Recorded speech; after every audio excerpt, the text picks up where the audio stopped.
Bonsoir Christine Boutin. Bonsoir. Vous êtes l'invité de C'est-à-dire ce soir parce que le gouvernement, on vient de l'apprendre, c'est le Premier ministre François Fillon qui vient de le dire, le gouvernement a donc finalement renoncé à héberger de force les sans domicile fixe, les sans-abri. Est-ce que pour vous, c'est ce soir un désaveu? Et expliquez-nous où on en est parce que sincèrement, on n'y comprend plus rien. Je ne crois pas du tout, quand on lit la dépêche de François Fillon, qu'il y ait renoncé. Pas du tout. Je crois que cette dépêche montre la difficulté du sujet.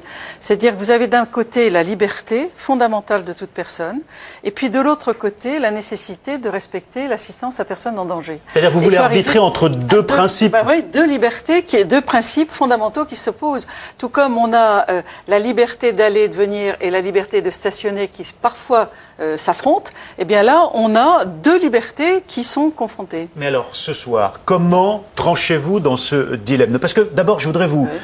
C'est un petit peu cruel de notre part, mais je voudrais vous faire réentendre ce que vous disiez. C'était mardi soir, on trouve un troisième sans-abri parisien dans le bois de Vincennes mort de froid, vous êtes sur place, et là, c'est Emmaüs qui l'a trouvé, et là, voilà ce que vous dites exactement ce soir-là, écoutez. Dans notre pays, à la différence des pays anglo-saxons, nous respectons la liberté des personnes. Et il n'est pas possible, sauf s'il y a santé mise en jeu, d'obligation de pouvoir proposer à ces personnes d'aller dans un abri fixe. Je demande à tous les travailleurs sociaux de peigner ce territoire de façon à ce qu'on puisse donner la possibilité d'exercer la liberté, leur rappeler qu'il est possible de les héberger de façon à ce qu'ils exercent leur liberté. Alors ça, c'est vous mardi soir, propos recueillis par BFM TV. Et puis, mercredi, Conseil des ministres, à la sortie, on annonce, vous vous dites, il y a un projet, on va peut-être devoir les héberger de force quand on descend à moins 6 degrés, évidemment, en dessous de zéro. C'est quoi? C'est Nicolas Sarkozy qui vous a donné ces instructions? Vous savez, au Conseil des ministres, sous le président de la République, Sarkozy, il y a des débats. Et il y a eu un débat, effectivement, parce que le Conseil des ministres, le président, comme toute l'opinion, a été marqué, frappé par ces 3 morts. On ne peut pas, nous, étant responsables de ce pays, rester les bras ballants par rapport à cette réalité-là. Donc le président de la République a rappelé du reste une posture qu'il avait quand il était ministre de l'Intérieur, où il avait refusé justement qu'il y ait des personnes qui restent à la rue et qu'ils meurent. Et c'est ainsi qu'il a évoqué l'idée de réfléchir à ce qu'il convenait de faire quand il faisait très froid. Mais notamment une obligation peut-être, puisque vous dites... Mais l'obligation, il faut... Ben oui, l'obligation, mais elle existe déjà actuellement. Quand une personne... Par exemple, je vais vous donner un exemple très concret. Moi, je fais des maraudes aussi. Je ne le dis pas, je ne vais pas avec la presse, mais j'en fais. Vous allez aussi avec Emmaüs ou d'autres... Absolument. Bon. Eh bien, récemment, j'ai eu l'occasion de voir une personne qui était un homme, qui était à la rue dans un sac de couchage. Et j'étais accompagné de médecins. Cette personne, je lui ai dit, écoutez, monsieur, on va vous... prenez une place d'hôtel, on va vous payer l'hôtel. Il n'a jamais voulu. J'ai pu demander au médecin si son état de santé nécessitait l'abri. Le médecin m'a dit non, il peut rester dehors. Il est resté dehors. Bon, mais alors, où en est-on ce soir pour être clair sur le projet du gouvernement? Car vous dites François Fillon veut arbitrer entre les deux principes. C'est quoi ce soir? On fait quoi? Si on est à moins 5 demain soir, est-ce que la police, le SAMU social, les associations auront l'injonction, en quelque sorte, d'emmener avec eux des gens qui vivent dans les bois ou sous les ponts et qui peuvent mourir de froid?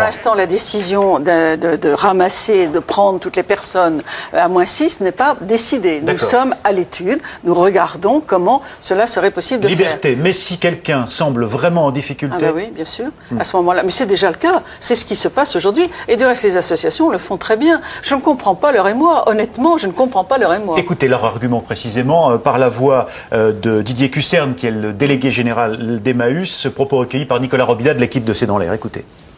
Je crois que la ministre ne mesure pas qu'elle met les gens en situation de péril encore plus grand quand elle imagine les forcer à aller dans des espaces où ils ne veulent pas aller.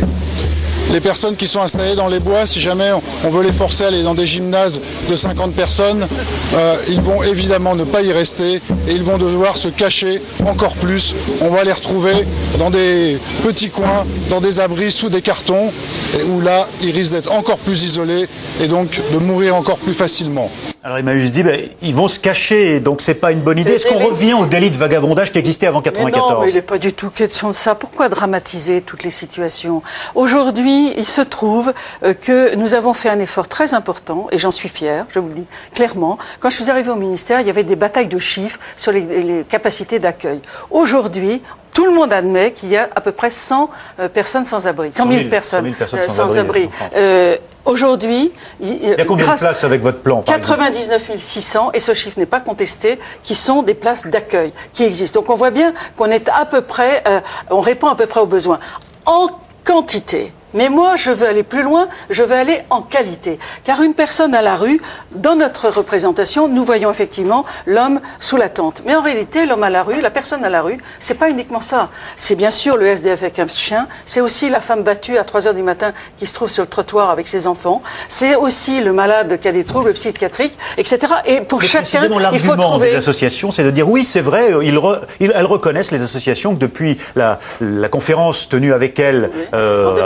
Oui, c'est ça, au printemps, enfin l'hiver dernier plutôt. Elles reconnaissent que vous avez mis beaucoup d'argent, 250 millions d'euros sur la table, que vous avez ouvert beaucoup d'endroits avec des places nouvelles, sauf qu'ils disent la qualité de ces places, et c'est ce que disent les SDF eux-mêmes, c'est pas possible de vivre dans des cafards. Oui, non, il ne faut pas exagérer. Il y a effectivement des centres d'hébergement qui ont besoin d'être humanisés. Il y a des financements qui sont prévus au budget. Mais tout ça, ça ne se fait pas en 24 heures, ni en 3 mois. Déjà, là, nous avons ouvert des places pour répondre aux besoins. Maintenant, il faut aller vers la qualité. Les personnes, vous savez, dans le bois de Vincennes, il y a des gens qui sont...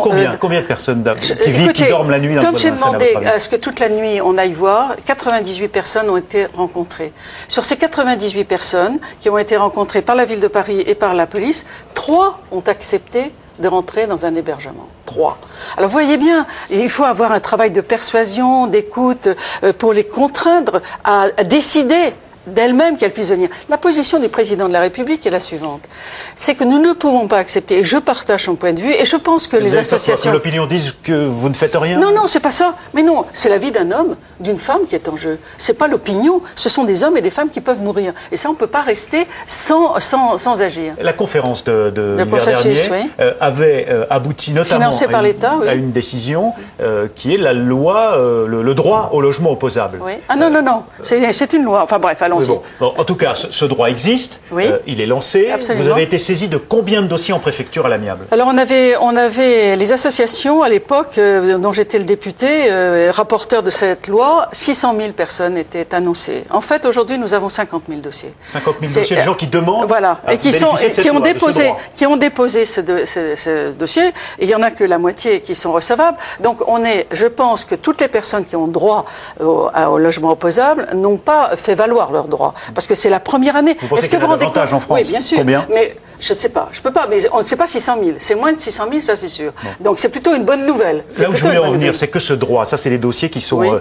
étudiés en préfecture. À partir d'une certaine date, je crois que c'est le 1er décembre, les gens pourront attaquer l'État en justice s'ils n'ont pas. Comment vous allez faire? Mais parce qu'il y a une obligation, là c'est plus simplement une obligation de moyens, c'est une obligation de résultat. C'est formidable. Comment allez-vous faire?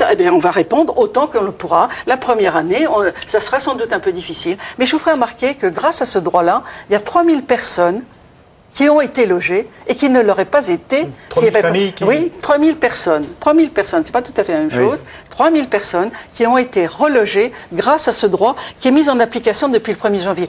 J'aimerais bien que l'on remarque la rapidité et l'efficacité avec laquelle cette loi a été mise en place. Alors, revenons aux sans-abri qui sont dans une situation encore pire et qui ne portent pas plainte en justice parce qu'ils n'ont plus de toit.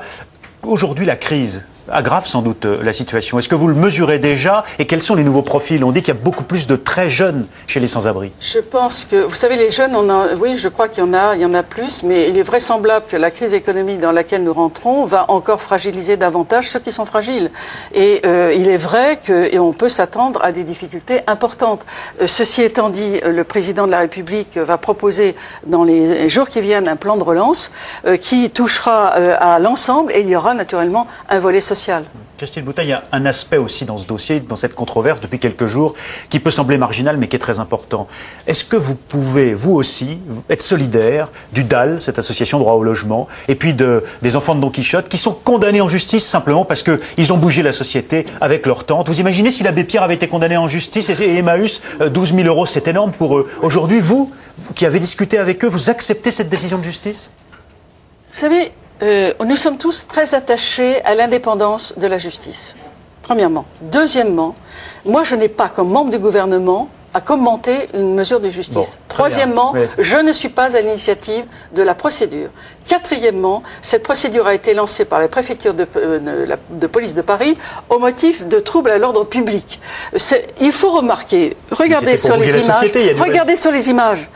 Les bus, quand ils passaient à côté des femmes et des enfants qui étaient sur le trottoir, s'il y en avait eu un qui avait été blessé ou même tué par une voiture, les mêmes qui aujourd'hui dénoncent cela auraient été les premiers à dire « qu'est-ce que c'est, vous n'avez rien fait ». Vous avez l'air finalement d'être solidaire de la préfecture de police. Est-ce que si demain, droit au logement ou enfants de Quichotte sont menacés parce qu'ils n'ont plus d'argent, vous faites quoi? Droit au logement, je les ai mis, et ils ont tout à fait leur place. Ils sont par exemple dans la commission nationale des carences de l'article 55 sur les logements sociaux qui ne sont pas suffisamment construits dans les communes. Le droit au logement a tout à fait sa place. Vous ne voulez pas la mort de ces deux associations? Non, pas du tout, pas du tout. Je crois qu'il faut que chacun puisse agir dans sa différence.